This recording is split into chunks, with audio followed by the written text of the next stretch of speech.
Ah, I'm wearing pajamas under this. Not really. That'd be a lie. All right, funny. Talk amongst yourselves as I get our Facebook Live set up here. All right. So how is everyone this morning? Good. Hey, Ryan. Hey, Lori. I'm pulling up to the folks' house. Oh, God, they have a clean garage, unlike mine. Don, you look perplexed. Good morning. Every time I see you, I'm perplexed, Ryan. What can I say? I'm glad I bring that into your life. Nothing but love, brother. How are you? Oh, I'm excellent. I'm about to take my first sip. Oh, I thought you said something else there for a second, but yeah, sip is good. Yeah, first sip of my Baileys this morning. I'm just setting up our Facebook Live before we get rolling up in here. Oh, we're going live. Oh, of course. You know, I heard you were going to be here. Yeah, I'm here. I'm happy to be here too. Got to make it official once you're here. Official. All right. Get things set up here. Facebook. You live in the big life. You're on a yacht this morning. Oh, I am, man. You know how I roll. Hey, you know how I roll? Oh, that looks crazy. I'll do that.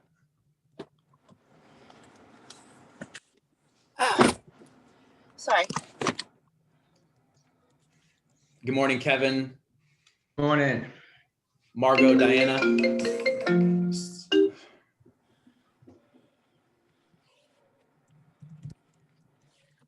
Just setting a few things up, so I'll be joining you in just a second.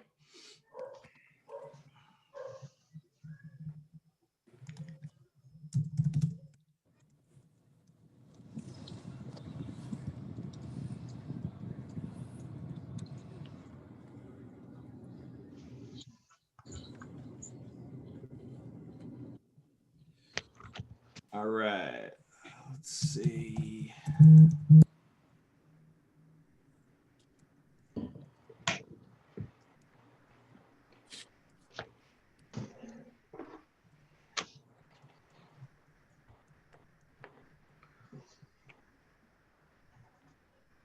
Facebook keeps changing a couple things, huh? Regarding their video creator studio is what we're dealing with now, I guess.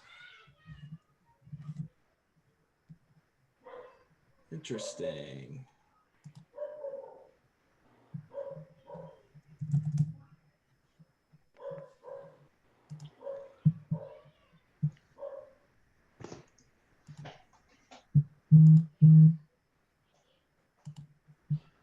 I like that. Josh, like in the background, man, celebration. We are celebrating.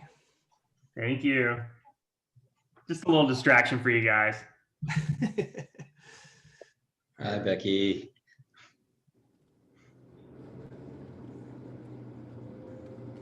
Almost there, guys. Give me 1 second.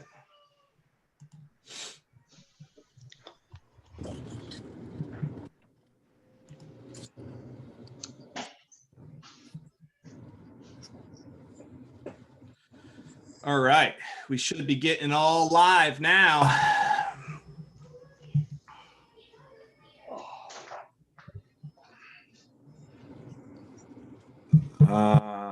Beautiful. Hi, Becky. You're muted on your end, Becky, just so you know. Good morning. We are all set up to get rolling. I'm excited for our another one of our Tampa Bay Real Producers Panel of Experts series. My name is Don Hill. For those of you who I have not met yet, we're officially streaming on Facebook Live. We record all of these panels so that you can go back and watch these nuggets of information from some of the top real estate professionals in Tampa Bay. So we're happy to bring you today a couple more rock stars that will be diving into selling luxury real estate. That's our topic for discussion today with none other. We actually have a bit of a Keller Williams. Keller Williams is representing in the house today with Kevin Cottrill and none other than Becky McConnell. So excited to have you guys both here. We will be starting in just a few minutes. We are starting already, but as you guys know, Tampa Bay Real Producers is a platform that features the top 500 top agents in the Tampa Bay market. We have a monthly magazine as well as a whole series of events, and of course our social media platforms. We are able to do this series every month, this panel of experts series, because of our great sponsors. And we're going to take a second and just allow a couple of them to introduce themselves, and then we'll dive right in to our questions for our panelists today. So I'd like to go ahead and introduce a couple of those sponsors, starting first with, we'll start with you, Josh. We'll start with Celebration Title. Josh Pennington, if you'd like to say hello and say a few words. Yeah, thanks, Don. We're excited to be here. Always excited to support Tampa Bay real estate agents and, of course, the Real Producers magazine. Josh Pennington from Celebration Title Group. We are just kind of making our name in this market. So if you haven't heard of us yet, definitely follow us on social media, home of the confetti cannon closing. We sell title insurance just like all the rest of the guys, but we like to think of ourselves as marketers and experience engineers. You know, title's the same product, same prices pretty much everywhere you go. At the end of the day, what it's about is what your buyers and sellers are going to remember when they walk away from that closing table. So if you haven't given us a shot yet, please do. Go to celebrationtitlegroup.com, check out all of our education, especially for those of you who are boutique brokers who maybe don't necessarily have as much training and education in your offices. We offer a lot of that. So, thanks, Don, for giving me the chance to speak today, and excited to hear from these panelists. Yeah, Josh, glad to have you here, man, and love your background, dude. Anytime you can pop the confetti, I'm all about it. So good stuff. Thanks, Josh. All right, let me introduce you to another one of our proud sponsors, and that would be Jeff Ackerman with Home Team Inspection. Home Team's actually going to also be sponsoring our masquerade party coming up next Thursday night. I hope you guys can make it, Becky and Kevin. I know you busy souls, but if you're able to have some fun, next Thursday night, we're doing a masquerade party right there in St. Pete. So it's your home base. We'd love to have you swing by and grab your favorite masquerade mask. But Jeff is one of our sponsors for not only this panel, but also for the masquerade party with Home Team Inspections. Would you like to say a few words, Jeff, and introduce yourself? Sure. Well, Jeff Ackerman, Home Team Inspection Service.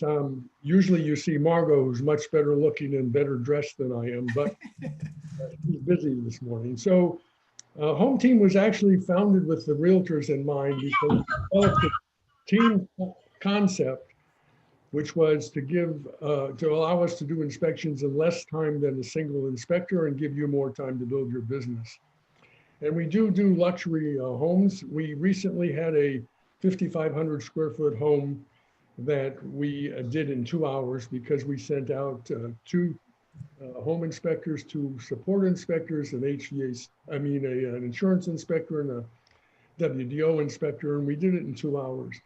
Coming up next week, we actually have a 21,000 square foot property with a 16,000 square foot home and a 5,000 square foot guest house. We actually have about 8 or 9 people going to that one. So we estimate 5 hours. I've never done one this big, so I'm not sure if we can do it in that time or not. But thank you. And if you ever need any help with large homes, why, we're there ready to work. Thank you. Right. They specialize in those large homes. They actually do all kinds of homes, but we are focused on selling luxury real estate today for sure. All right, I'd like to introduce you as well to Diana Harvey with Van Dyke Mortgage. Van Dyke has been a sponsor of ours since actually numerous markets. They work with us in Orlando, I believe also out in Volusia County. Van Dyke has been a proud supporter here of Tampa Bay since we launched back in 2019. And Van Dyke is also one of the sponsors for our masquerade party coming up next Thursday. So they will be there as well. Diana, glad to have you here today. Thanks so much, John. I am very, very excited to be here with you guys this morning. And I'm really looking forward to hearing what the realtors have to say about dealing with selling luxury listings. As a loan officer, I find that luxury buyers happen to be very, very unique. And I'm sure the realtors are going to be talking about some of that. Some of the ways I see they're so unique is so much bigger percentage of those buyers are pay cash. It's just the way the market is. Also, a really large percentage of them are self-employed. So that's a whole nother little caveat that goes on with those luxury buyers. And then also they're really used to working with private bankers and financial planners. So they're used to being catered to. So the whole market is really a different market. And again, I'm looking forward to hearing what the agents say they go through in dealing with that. At Van Dyke, we really do have a great variety of products that suits the needs for those luxury buyers. And I find that working with them, I have to take a totally different approach. And that's the way I conduct my business, taking my approach based on how that buyer needs their specific situation taken care of. So I want you to think of me when you're looking for an advocate to represent your luxury buyer. Diana Harvey, Van Dyke Mortgage, making the American dream come true by finding the best loan for you. Ooh, I like that little tagline, Diana. That's nice. Thank you. I feel like you've been practicing that one. I don't know. I have. That's a BNI special right there. Good stuff, Diana. Thank you so much for being here and for you guys' support, of course, of our platform. And then last but not least, as far as our sponsors, then we'll dive into our panel today, is Milestone Title. Milestone has been, again, a great partner of Tampa Bay Real Producers since we launched. Tony, of course, Folks and his wife, Lindsay, as the owners of the business. And they are also a sponsor for our upcoming Masquerade Party, a platinum sponsor, next Thursday, October 22nd. So excited to have them there. It looks like we have two Lori Lacopolas representing here in the house today. So which one of you wants to say a few words? We'll let my alter ego go. Hey, I'll start off with the awesome sponsors that we have here today, and I'm excited to hear from the top producers. You guys bring so much value, and of course, Tampa Bay Real Producers, thanks for having us. We love being a sponsor here. And so I and Lori, the two Loris here, are from Milestone Title Services. And I will say, I'm just going to sing the same tune I always do. If this was not the best title company in all of Florida, not just Tampa Bay, I would not be here. And I want to invite you to audit your title company today. I believe listing agents, your title company should be your #1 partnership. And if it's transactional, not relational, if they're not helping you grow, providing training, marketing support, and really have an invested interest in your growth, please audit them and maybe reach out to one of the Loris here and do an onboarding call with Milestone Title Services so that we can grow with you. So thanks for having us on this morning, and let's get right to the top producers. Thank you, guys. And you get to wear some pretty wild shirts when you work with Milestone. It all comes with the territory. Laura, do you want to say hello? Hi, everyone. No, I'm not going to say much. I don't want to take any more time. I'm excited to hear the panelists also, but thank you for allowing us to be a part of this, Don. It's always a pleasure, and I'm excited to hear what the panelists have to say. Awesome. All right, guys. Well, thank you so much. I love you guys, but as you guys know, I have a tendency to move you to the attendee role at this point so we can spotlight our panelists. So you guys don't have to go home, but you're not going to be spotlighted any longer. So let me see if I could do that. Boom, boom, boom, boom, boom, boom. Let's see. Who do I got? Lori, I'm sorry. We'll see you soon. All right. Jeff, we're going to make you an attendee. And Josh as well. You'll be an attendee. And Ryan, you must go, brother. You just must go. All right. All right. And last but not least, of course, Diana. All right, guys, we're going to get rolling here. Let's see if we can do that. Wonderful. All right, guys. So obviously, as attendees, you guys could type in any questions that you have for our rock stars in the chat box, and we will try to get to some questions here in a few minutes. I'm going to allow you guys to take a minute and introduce yourself. Normally what we do is start with just a very brief kind of a brief story of your career is what I call it, as short as we can. there are obviously people watching that are new agents that may or may not know your success story over the years. We're obviously focusing on luxury real estate today. So maybe if we touch on just how you got yourself into luxury and what that story looked like. But just a couple of quick things. First, introducing Becky McConnell to you. Becky has a fascinating background in retail management for over 20 years. She got her license with Keller Williams, I want to say about 10 years ago, maybe just over 10 years ago now. Right. Becky's been one of the top 100 producers in the Tampa Bay market for the last few years, did over $40 million, well over $40 million with herself and her team last year, over 75 transactions. Her husband, Tim, is a general contractor, and they have 4 wonderful kids that they get to have the pleasure of living with together. So Becky will. They don't live with us anymore. That's even more pleasurable, right? Life is good. We're blessed to have you here today, Becky. Thank you for joining us. And then Kevin Cottrill, we're excited to have you here today, Kevin, as well. Been focusing on St. Petersburg and Pinellas County real estate. I believe got your license back in 2012 with KW. Is that accurate? 2002. But with KW since 2012. Oh, with KW, yes. Gotcha. Okay, cool. So I had his license since 2002, KW since 2012, over 15 million last year from Kevin. I saw on your Facebook that you're from North Carolina originally. And when did you come to the St. Pete area and smarten up a little bit? 88. Wow, so you've been here a while now. I've been here a while. You have roots. You have roots. I can almost call it home now. For sure, man. Well, we're excited to have you both here. And why don't we start with Becky with just if you want to start with just, again, brief little recap, Becky, of your career and leading to like, when did you decide that you wanted to really specialize in luxury real estate? And why was that, why was that part of your decision-making process? How did that work for you? Well, like you said, I've been in real estate for 10 years now. And if you kind of do the math, you figure out the year that I got into real estate, and it wasn't the best year to start selling real estate. 2008, 2009 were pretty rough, so I didn't know what I didn't know at that time. So I just, came in, not knowing any different. So I think that honestly really helped me a little bit. It gave me time to learn the market. It was obviously a different market at that time. I think my first house that I sold was $35,000.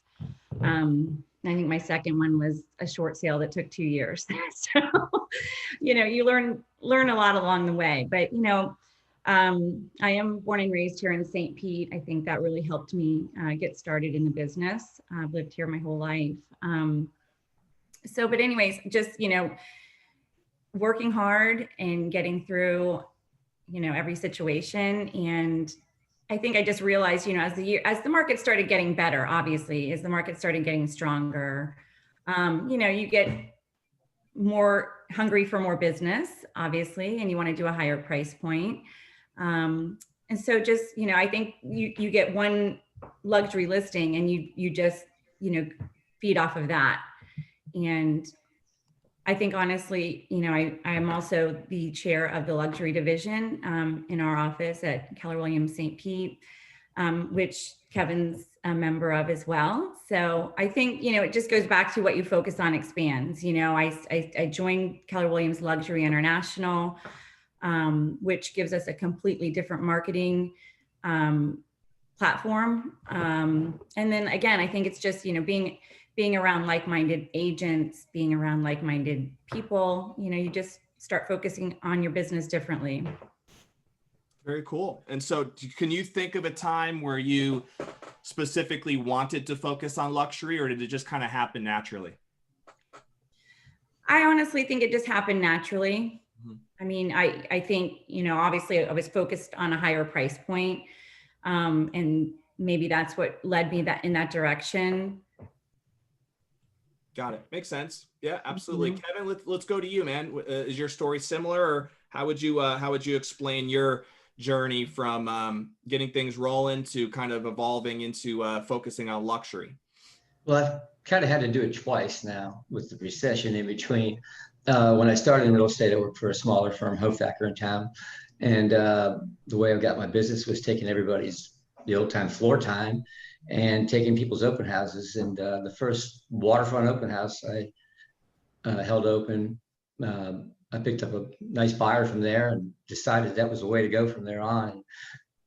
She referred me to some people, and that kind of took off from there.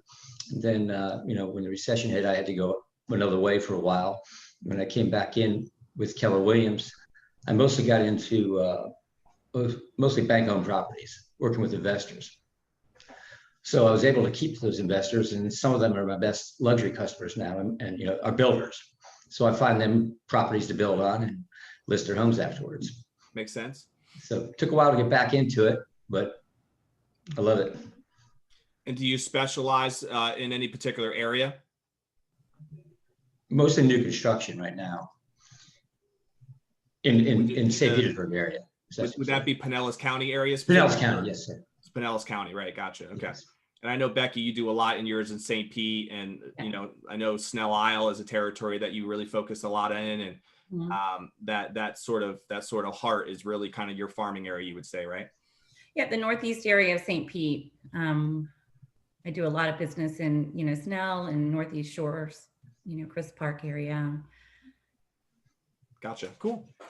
So let's dive into some meat here regarding some of the nuances. I know people have been curious about this next question, which is, let's talk about some of the differences between the luxury buyer and the luxury seller, right? Compared to, obviously everybody always wants to get the most that their home is worth, no matter whether they're luxury or not, I would imagine. But what are some of the things that you guys have learned over the years in terms of, running your business to really not only attract those luxury sellers, but the nuances and coaching and almost like being that consultant for the luxury buyer as well? What are some of those nuances that you've learned in dealing with these luxury buyers and sellers on both sides? Who wants to go first on that one? We'll start with Kevin, since we started with Becky last time.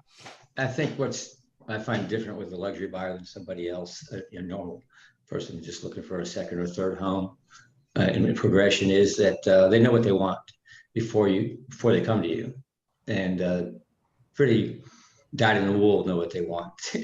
that they've got the specs down, everything they need, what kind of pool they want, and that makes it, they give you what you need. So you're not really searching in a haphazard way. You can type in the criteria and search that way, and they're patient. They're not going to just jump at anything. They want exactly what they want. Cool. Becky, you have anything to add about that? I think that, depending on if we're talking about a luxury buyer or a luxury seller, I think, a lot of it depends on the person. There's different characteristics of each buyer and seller. So I think that, we personally treat every buyer and seller, with the highest customer service possible. That's, I feel like we try to treat everybody the same, but, luxury buyers, it just depends on their situation.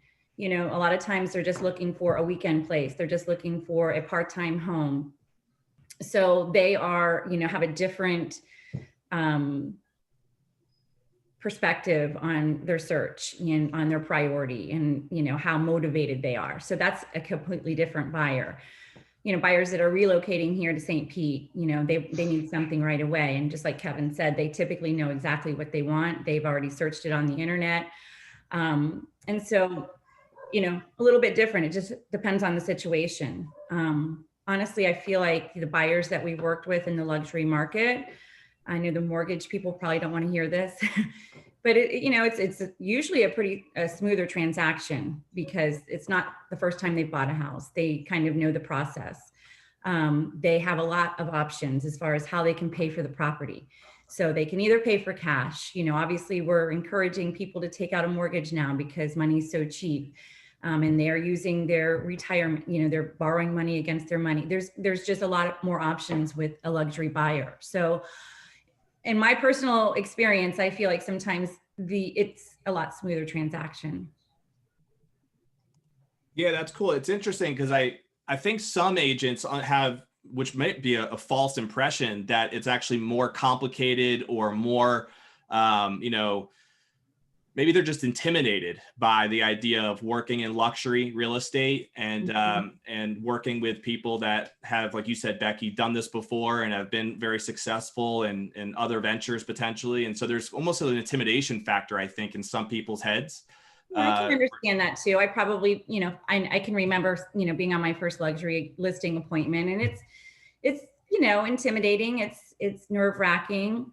And especially, you know, a lot of times you're up against another agent, you know, so it is. But, you know, if you just kind of stick to your values and stick to being, you know, who you are and how you know, treat people in general, you know, it's really just about, you know, being a people person, right? As far as, you know, like, I just feel like it's not that much different, you know, it's sometimes a little bit easier. Yeah, it's great to hear you both say really the similar thing, that is actually they know what they want, and I can see why that would be easier than maybe having to really completely educate, you know, a first-time buyer, for example, or seller. I think there is a level, a difference in, you know, I shouldn't say a difference, but, you know, they expect a little bit more. Sometimes they're, you know, they do expect to be catered to in certain situations, and they expect a higher level of service. Sometimes. And again, that just depends on the person. We've had people that are very, very high maintenance and people that are just the, you know, easiest people to work with in the world. So again, I think it just comes down to who you're working with. Yeah. Contract to close is really the same procedure. Right. You don't treat anybody any differently. You're doing the same thing. Just make sure you keep everybody informed. Just with some bigger commission checks involved, right? Sometimes, yeah. I mean, you do, yeah, I think you do, you know, sometimes go above and beyond in certain situations. Obviously, we've had transactions that are, you know, a little more difficult than others, but usually it has something to do with the property or the land or something other than the client. Are there any unique challenges that you guys can think of that focusing on selling luxury real estate brings? Obviously, one of the obvious ones that I think of is just the days on market is generally going to be longer than maybe a you know, a more average home priced sale. Anything that you would elaborate on as far as specific challenges in the luxury space? I think sometimes pricing the property correctly, finding the right comparables, especially if they're not anywhere near the same neighborhood as some of the other ones. You get to a certain size house and you might not find one in the same neighborhood where your listing is, and so it makes it, you have to make a lot of adjustments. I do. So that's my biggest challenge. Yeah, it's tough to find like cookie cutter comps when you're dealing with luxury, I would imagine, right? Yes. And there's a lot of different variances, I would think, and even like the level of quality of some of the materials in various luxury homes. So that would, I would imagine, even make it a little bit more complicated from a comp standpoint. If someone puts in some sort of elaborate pool that is tough to comp out, how do you evaluate that into what it should be listed at? That's just one example off the top of my head, but I'm sure there's many others that you guys have experienced. Yeah, if you're looking at your comps and you haven't been in those comps, you don't know what the features and the trim and everything is like inside. So to compare them. Yep. Becky, anything to add on there? Challenges that you've thought of or that you've encountered? Yeah, I think, you know, pricing the property is one thing, and sometimes it's challenging to, you know, sellers want what they want, especially in that market. I feel like sometimes they're, you know, not as realistic. They're not in a hurry. Again, a lot of times it's a second home. So their priority is a little bit different. Their motivation is a little bit different. And I think usually that's the biggest challenge. You know, a lot of times you're selling a property for them and they have 3 other properties. So it's, you know, I'm not in a hurry to sell. I don't need to sell. I don't need the money. I think that's usually the biggest challenge is, you know, not necessarily pricing the property, but getting the seller on board with the price that's going to sell their property. And days on market are tough, obviously, but most people in the industry understand and realize that, you know, luxury listings above $1.5 million aren't flying off the shelf like $300,000 properties. So it's, you know, it's tough, but it's, you know, that's just, you know, luxury, I think, sometimes in certain markets. I feel like it's a little bit different this year, obviously, too. So. And marketing is so much different. You've got a lot to prove to your client, and where you market it makes a big difference, especially for homes in that price range. People are moving from up north down here, or moving from another country over here. So you want to make sure that your property is out there and marketed correctly. And them understanding our market here when they are moving from another part of the country.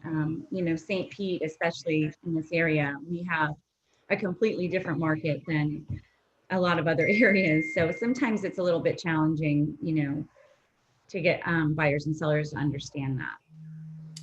That's a good segue really to the next topic, which is really about marketing, and focusing on really both sides there in terms of what marketing philosophies and principles you've implemented to, you know, find luxury buyers, as well as, you know, vice versa in terms of, you know, finding luxury listings, luxury sellers that you want to represent. So let's talk a little bit more about some of those specifics that you've used and you know, either implemented them yourself or know other people in the luxury space who do. What are some of your philosophies when it comes to, you know, marketing, especially here in the luxury space, and on both sides of the equation there, and finding listings as well as finding those overseas and those out-of-state type buyers to you know, get them interested in something down here. Why don't we start with you on this one, Becky? Well, it's one of those things, you know, it's kind of like sometimes the vicious cycle. You get a luxury listing, and that's where you get a lot of your luxury buyers. So you've got a list to last, and you know, it's the marketing that we do for luxury listings is, you know, we with Keller Williams Luxury International, we have a different level of marketing. Obviously, we can market internationally to different countries, and that's always helpful. We have a lot of tools that we use that, you know, we can market to different areas of the country with Keller Williams. So there's those, the digital tools that we can use. I do a lot of print material, obviously with Snell Isle Living and postcards. There's a lot of marketing that comes into play. Mm-hmm. Obviously, if you have a listing, it's, you know, 80% of your marketing is price. So that's in, but, you know, making sure that the property looks good, you know, prepping the property, being prepared. I mean, all of that is part of your marketing. You have to come onto the market looking good and priced right. So I feel like social media is huge with marketing. I know it's like, sounds a little cliche, but Instagram, Facebook, those are all absolute tools that you can use for marketing that are probably the easiest tools you can use. Do you find that whether that's a specialized photographer or obviously video type work, are there certain things that you're implementing on a luxury listing that you might not implement in other listings? Oh, for sure.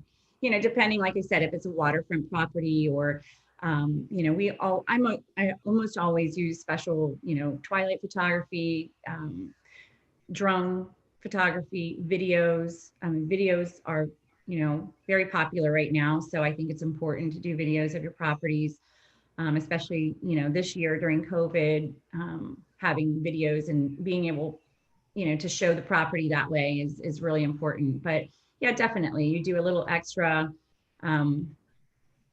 photography for those kind of properties. Got it. Kevin, what about you? Pretty much the same things Becky said, being with Keller Williams, the international marketing. One thing I try to do is make sure that other luxury agents in the area are seeing my property, whether it be a broker's open cocktail party, just a regular broker's open. You know, a lot of us have relationships with each other. We know each other, and we exchange information of what our buyers' needs and our sellers' needs. I'm glad you brought that up, Kevin, because I meant to say that. You know, within our office alone, you know, we have 20 luxury agents, 20 people on our committee, and we do a lot of networking together. We, you know, again, this year's been a little bit different, but we try to do all kinds of client appreciation events, luxury events, just getting out into the community. just basically selling Keller Williams luxury, and letting everybody out there know that we sell luxury real estate. What are some things that you guys have both mentioned briefly, like the whole international, market and international buyers and out-of-state type buyers?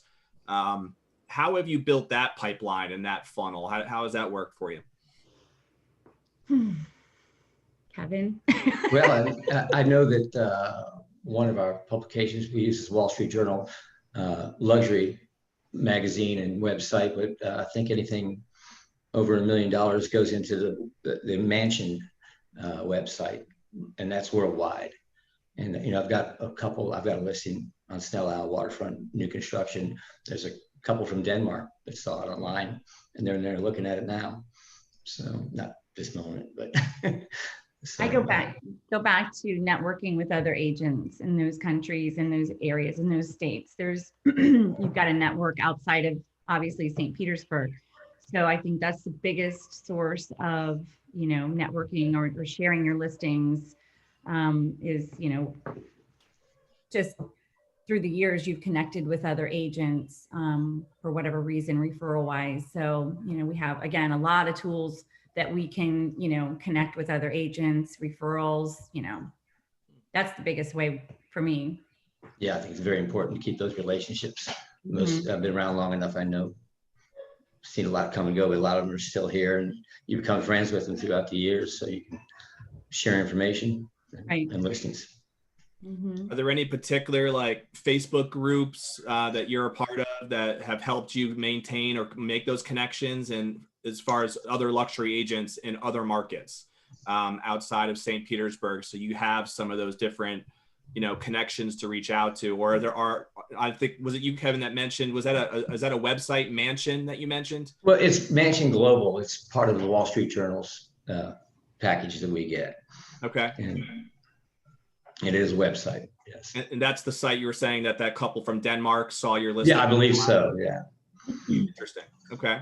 We have a lot of Facebook groups within just our office alone, but there's a lot of other Facebook groups. But there's, obviously Keller Williams Luxury Facebook group, which is, goes out to everybody, the Chadwick group. We've got all kinds of different groups that we belong to. So again, social media is probably one of the easiest and best ways to, network and market your listings. Makes sense. Yeah, absolutely. I mean, nowadays, because of all the different platforms online, if somebody is interested in getting and branding themselves as a luxury agent, I guess there's so many different ways to try to do that, right? Just about maybe getting out of some of their own head and not being fearful and just taking the leap and getting into that sphere of influence. Exactly. Makes sense. Anything come to mind? One of the questions that we threw out there was like, how do you stay educated in like, there's things are constantly changing and there's always trends and different things that are happening in the luxury space. Anything that you guys do consistently to just kind of stay on top of those trends and stay educated regarding the luxury market, locally or even nationally? Well, like at Keller Williams, Becky knows she heads the group, but we have our monthly meetings. And we share information there, and mostly just talking with other agents. And I I'm constantly checking to see what's out there, dates on market, pricing trends, and things like that. I think, yeah, exactly. We do. We have statistics. We go over all of those things in our monthly meetings, but at the same time, on a daily, I think that you have to stay in tune with the market. I think with COVID, a lot of people, kind of fell out as far as being connected with their broker, with their, whatever it is that they were doing on a daily to keep them connected and to keep them up to speed on the market. So I think, that's one thing that we've done is just really continued to, try to stay connected as much as possible. Our brokerage has done a really wonderful job of keeping everybody doing extra things to keep people up to speed and up to date on the market. So I think it's just being connected, being at a good place in an office that's constantly learning based and, always you know, it's changing every day. So you've got to stay on top of it, and you've got to stay in connected, I think. And I'm not afraid to ask other luxury agents what they do. I've still got a lot to learn, even as old as I am. But and especially in our office, everybody's willing to share information. But I've talked to a lot of agents from many brokerages to see what they see in trends and like that, and advice on how to market property sometimes.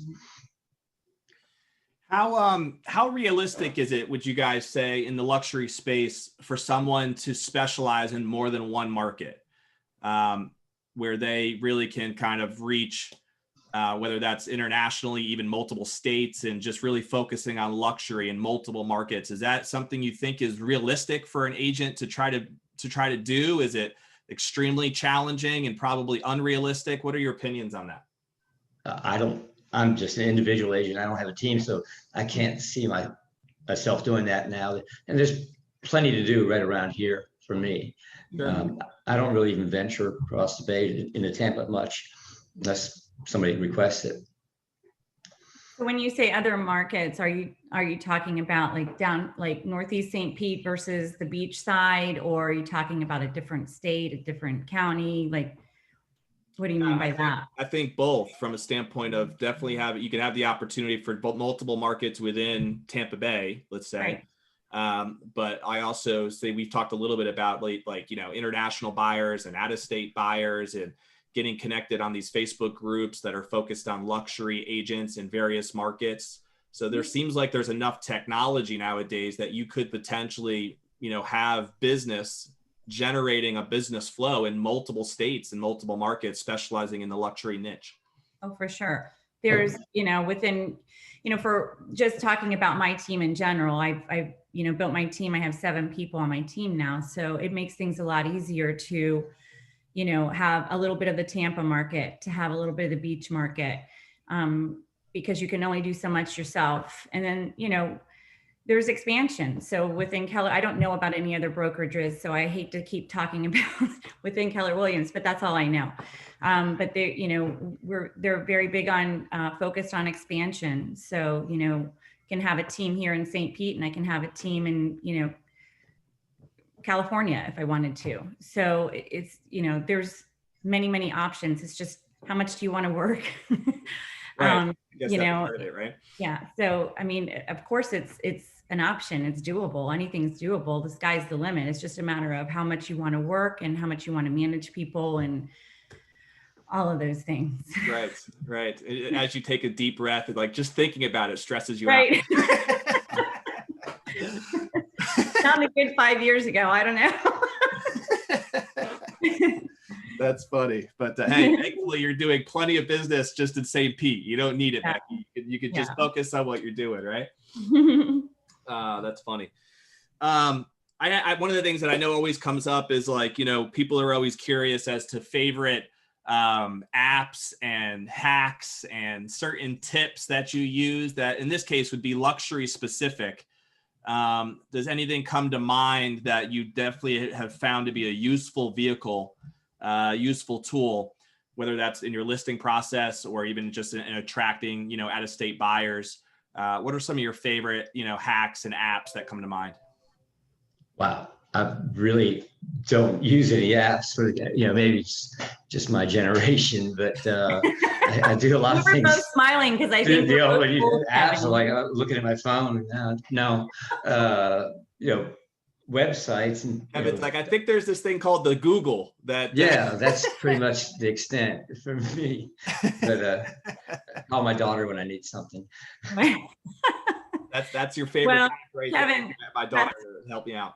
Yeah, well, that's why you need people on your team, Kevin, that are younger, right? They help you with those things. So I have a few of those on my team, so that's always helpful. But honestly, we have there's a lot of different apps out there, and again, it's just about for me, I hate to even say this, but like Instagram's my favorite app because I feel like that's a way you can really reach so many people. We have Kelly with Keller Williams, which is a really great tool.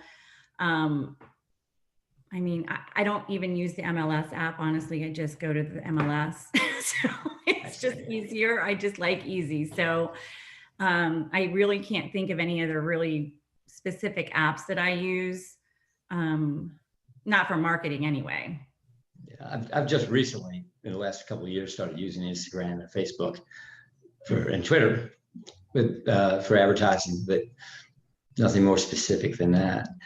Have you guys found that there's any one in particular platform that seems to have more luxury, that seems to just work better for, like you mentioned Instagram, Becky? Would you consider that to be just because of the pictures component and everything that brings, which is what Instagram's really known for? Is there something that resonates more with the luxury market, would you say? It's hard for me to say that. I don't know if it resonates more. I think, again, in the luxury markets, the different clientele, different people. A lot of people aren't on social media. So it just depends. It's really hard to pinpoint if that, for luxury in general. I think it can't hurt. Gotcha. Anything else relevant that you think comes to mind when you think about selling luxury real estate and how it's impacted your business? I know not, you guys, correct me if I'm wrong, don't have some sort of like standard where it's like, I'm only going to sell luxury real estate and nothing else. Like I'm assuming, you guys obviously specialize in luxury real estate, but it's not like you're rejecting other business. But obviously this panel was designed in two ways: for some agents that maybe are already in luxury real estate that would want to enhance and pick up a nugget here or there that can help them take their business to the next level. And then I know for a fact that there are also agents that are going to see this that have never really, dove into luxury yet on that side, and have been kind of thinking about it. Maybe they've been intimidated to do so. Hopefully just hearing some of the facts that you guys have laid out would encourage them to just go for it, right? And if that's what they want, try to get that first, dive into that luxury influence, get as many relationships as they can. And once it sounds like you get that first listing in a luxury space, that starts to bring in the luxury buyers that you can repeatedly market to. Anything else you would throw in there that you feel like has been relevant to your experience in luxury real estate? Well, I think if, there's, obviously if you're fortunate enough to only have to focus on luxury, I think it depends on the agent. Some people don't have to, that's all they need to focus on, that, they're doing it part-time. They don't, this is what they want to do, and that's all they need to do. And that's great. But, for the average agent, I think, you have to have the smaller things to, the bread and butter in between, when we talked about the days on market, and, sometimes you can have a luxury listing that's on the market for a year, so you've got to kind of have things that are, paying the bills in between. So I think, there's that aspect of it. But as far as, going out there and getting your first luxury listing or whatever it is, I think the most important thing that you can do is focus on your sphere. So many people, are out there trying to, beat down doors and call strangers and all of those things. That's great. But I think that if you just work on connecting with your sphere of influence, people that know you, people that trust you, it will come, they will refer you, but you've got to just, you've got to work hard, and you've got to continue to network and, talk to people, tell people what you're doing. Yeah, that's been the common theme that's come up really by both of you a few times, is just, that sphere of influence, and however you get that, whether that's just local things that you go to, or even doing it online through Facebook groups and other platforms. It's a matter. And obviously, I think it depends on your sphere of influence as well. Everybody has different spheres. So, if you're 30 years old in the business, just getting into the business, or 25 years old, just getting into the business, your sphere of influence might be different than somebody that's 45 or 50 that is just doing this part-time. So there's so many variables, but the biggest thing that you can do is just, talk to people, work hard, and, just keep going. Don't give up, because it's just one of those things. You can't build a business in 6 months. You can, create some income probably, but it just depends on what you're looking to do. Yeah, people who know me know I go out a little bit every once in a while, and listen when you go out, talk to people, just network, and you'd be surprised what you hear. I've got about $4 million off of sales for a guy who sat down to have a piece of pizza next to me one time at a restaurant here in St. Pete, and just listened to him talk until it was time to tell him I was a realtor. Yeah. That's why I like to do business out on the open seas, as you guys can see, because it brings the right people, around you. That's what you're looking for. Yeah. I got a question, by the way, in the chat regarding how much do you typically spend on a luxury home video to attract viewers? Is video important to you in selling luxury? I think video is definitely important, especially in luxury. I think it's probably about $500. Yeah, somewhere around it. It's not much more than that, if that. Yeah, I mean, it depends on who you use, obviously, but I would say on average, probably for a good video, anywhere from $300 to $500. Okay. And I usually that's not a lot of money. Like when you think about the price point that you're in, depending on what it is. I mean, I think that it really pains me when I see photos that aren't professional, things that are just, it doesn't cost a lot of money to do photography and to do video. And I just feel like, it's not a lot. Do it. Yeah. And I think you need to have photography with the video too, for the sure. still pictures. And so I try to do that. Of course, the drone doesn't hurt, things like that. People want to see what the neighborhood looks like from above. It's just amazing to me. What I love is, when you have a luxury listing or any listing, to be honest with you, I mean, like I said, I use professional photography for every listing. I don't care if it's 150,000. I'm not taking the pictures. So I think it's just so cool to see the clients when they see their pictures, when they see the photos of their home and the video. It's just like, I mean, I don't know how many times I hear them say, I don't know if I want to move now. The house, once we've prepared the house, got it ready for photos, and then the photos come in and they're just wowed. And I mean, you owe that to that client. If you ever want to check out any great photographers or videographers, I would be remiss not to mention Tampa Bay Real Producers vendors. So feel free to check them out at tampabayrealproducers.com. And many of them do actually specialize in luxury real estate. So feel free to do so. I remember I had a question also that came up that I wanted to ask you guys about, which was, have you guys ever experimented with using auctions to sell luxury property? Any sort of like auction process like that? Has that ever been something that you've experienced or utilized before? I have not. Nope. Can't say that I have. Sorry for the short answer. Sell. There's been a few that we've bought on auction, but not to sell.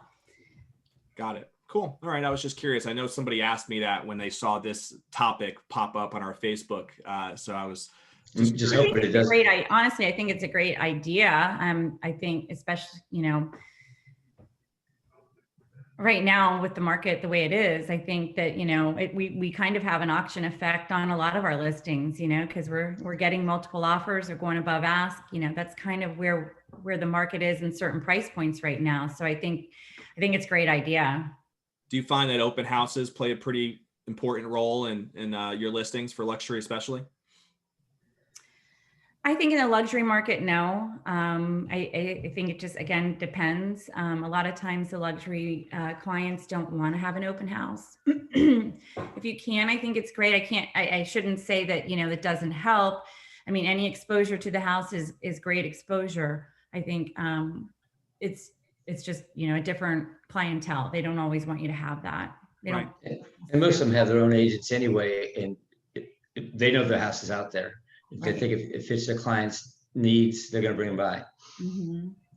Doesn't mean I still don't do the open houses if people want it, but just maybe at first get some people through. You do get word of mouth sometimes. So. Yeah, makes sense.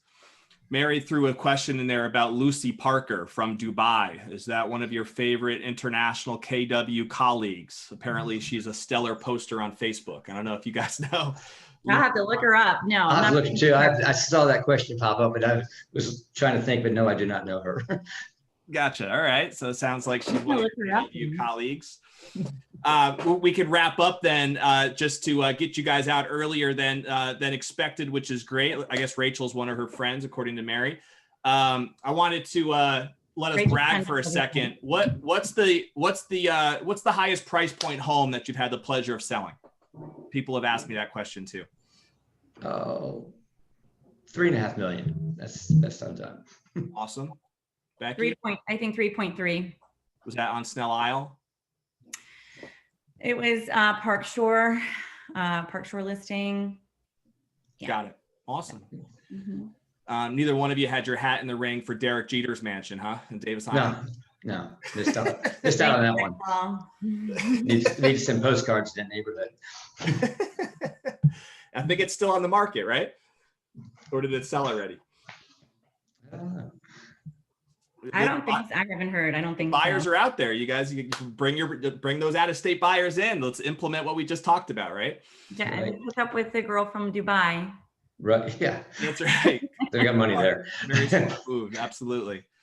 All right, guys, I don't see any other questions there in the chat, so I'm going to let Becky and Kevin go. I want to thank you guys for being here today, and I know that we're all swamped, and it's crazy. I'm assuming we haven't talked about this, but with COVID, have you guys been busier than ever during this whole COVID craziness? It seems like most of the agents that I interview are swamped right now. At least as busy. Yes. Just as busy, right? Okay. At least, yes. Same with you, Becky? I am different, it's a different market, obviously, and it's a different, I feel like we've shifted a little bit with the price point that we worked in last year versus this year. I feel like the luxury market is for me anyways, has slowed down just a little bit as far as, anything over 1.5 to 2 million. I think we were just slammed with a lot of, the $500,000 and below price point.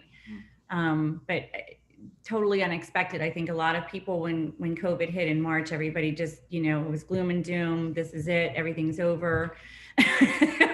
And it was just, I just kept saying, just stop, just keep working, just put your head down and keep working. And that's what we did. And I feel like we were busier than ever. We never stopped, not once.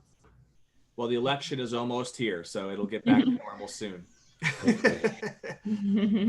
All right, guys. Well, thank you so much for being here today and sharing your nuggets of information. This is obviously live streamed on Facebook. So if you want to rewatch the video or check out anything that you feel like you might have missed, and I'm sure Kevin and Becky have nothing better to do with their time than answer any follow-up questions. So if any of you guys would love to grab a cup of coffee with them, I know there are people watching this who are not agents at all, and maybe there are some luxury buyers or sellers out there. So you obviously have two agents here that you can connect with if you're considering selling any of your luxury real estate or being a buyer for one. So, all right, guys, thank you so much for your time. Thanks for having us. And have an amazing Appreciate it.